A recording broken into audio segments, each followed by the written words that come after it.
Él se marchó de allí y llegó a su pueblo, y sus discípulos le siguieron. Cuando llegó el día de reposo, comenzó a enseñar en la sinagoga, y muchos que le escuchaban se asombraban diciendo: ¿Dónde obtuvo éste tales cosas? ¿Y cuál es esta sabiduría que le ha sido dada? ¿Y estos milagros que hace con sus manos? ¿No es este el carpintero, el hijo de María, y hermano de Jacobo, José, Judas y Simón? ¿No están sus hermanas aquí con nosotros? Y se escandalizaban a causa de él. Y Jesús les dijo: No hay profeta sin honra sino en su propia tierra, y entre sus parientes, y en su casa. Y no pudo hacer allí ningún milagro, solo sanó algunos pocos enfermos sobre los cuales puso sus manos, y estaba maravillado de la incredulidad de ellos, y recurría a las aldeas de alrededor enseñando. Entonces llamó a los 12 y comenzó a enviarlos de dos en dos, dándoles autoridad sobre los espíritus inmundos, y les ordenó que no llevaran nada para el camino, sino solo un bordón, ni pan, ni alforja, ni dinero en el cinto, sino calzados con sandalias. No llevéis dos túnicas, les dijo, y donde quiera que entréis en una casa, quedaos allí hasta que salgáis de la población. Y en cualquier lugar que no os reciban ni os escuchen, al salir de allí, sacudid el polvo de la planta de vuestros pies en testimonio contra ellos. Y saliendo, predicaban que todos se arrepintieran, y echaban fuera muchos demonios, y ungían con aceite a muchos enfermos, y los sanaban.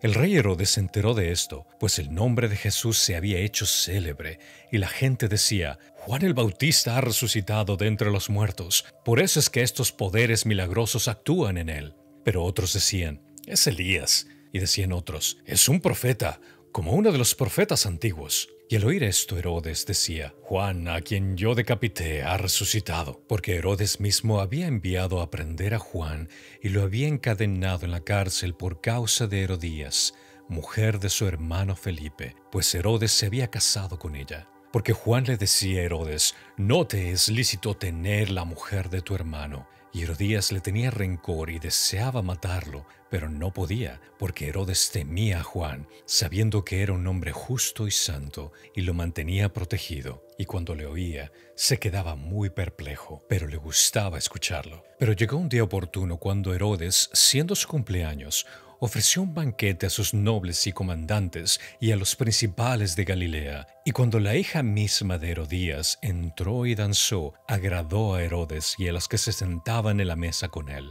Y el rey dijo a la muchacha: Pídeme lo que quieras y te lo daré. Y le juró: Te daré lo que me pidas hasta la mitad de mi reino. Ella salió y dijo a su madre: ¿Qué pediré? Y ella le respondió: La cabeza de Juan el Bautista. Enseguida ella se presentó apresuradamente ante el rey con su petición diciendo: Quiero que me des ahora mismo la cabeza de Juan el Bautista en una bandeja. Y aunque el rey se puso muy triste, sin embargo, a causa de sus juramentos y de los que se sentaban con él a la mesa, no quiso desairarla. Y al instante el rey envió a un verdugo y le ordenó que trajera la cabeza de Juan. Y él fue y lo decapitó en la cárcel, y trajo su cabeza en una bandeja, y se la dio a la muchacha, y la muchacha se la dio a su madre. Cuando sus discípulos oyeron esto, fueron y se llevaron el cuerpo y le dieron sepultura.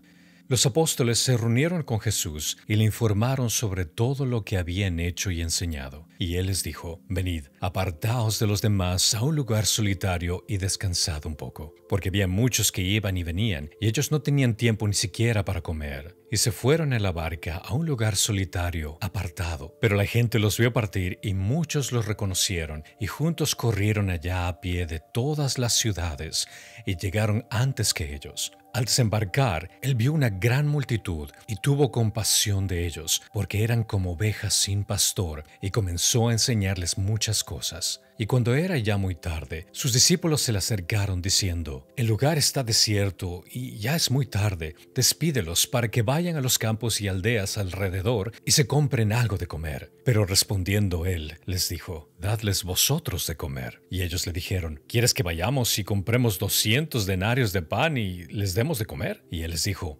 ¿Cuántos panes tenéis? Id y ved. Y cuando se cercioraron le dijeron: 5 y 2 peces. Y les mandó que todos se recostaran por grupos sobre la hierba verde. Y se recostaron por grupos de 100 y de 50. Entonces él tomó los 5 panes y los 2 peces, y levantando los ojos al cielo, los bendijo, y partió los panes, y los iba dando a los discípulos para que los sirvieran. También repartió los 2 peces entre todos. Todos comieron y se saciaron, y recogieron 12 cestas llenas de los pedazos, y también de los peces. Los que comieron los panes eran 5,000 hombres. Enseguida hizo que sus discípulos subieran a la barca y fueran delante de él al otro lado, a Betsaida, mientras él despedía a la multitud. Y después de despedirse de ellos, se fue al monte a orar. Al anochecer, la barca estaba en medio del mar y él estaba solo en tierra. Y al verlos remar fatigados, porque el viento les era contrario, como a la 4:a de la noche, fue hacia ellos andando sobre el mar y quería pasarles de largo. Pero cuando ellos le vieron andando sobre el mar, pensaron que era un fantasma y se pusieron a gritar, porque todos le vieron y se turbaron. Pero enseguida él habló con ellos y les dijo: «Tened ánimo, soy yo, no temáis». Y subió con ellos a la barca, y el viento se calmó, y ellos estaban asombrados en gran manera, porque no habían entendido lo de los panes, sino que su mente estaba embotada. Terminada la travesía, llegaron a tierra de Genesaret y atracaron. Cuando salieron de la barca, enseguida la gente reconoció a Jesús y recorrieron apresuradamente toda aquella comarca y comenzaron a traer a los enfermos en sus camillas a donde oían decir que él estaba. Y dondequiera que él entraba en aldeas, ciudades o campos, ponían a los enfermos en las plazas y le rogaban que les permitiera tocar siquiera el borde de su manto, y todos los que lo tocaban quedaban curados.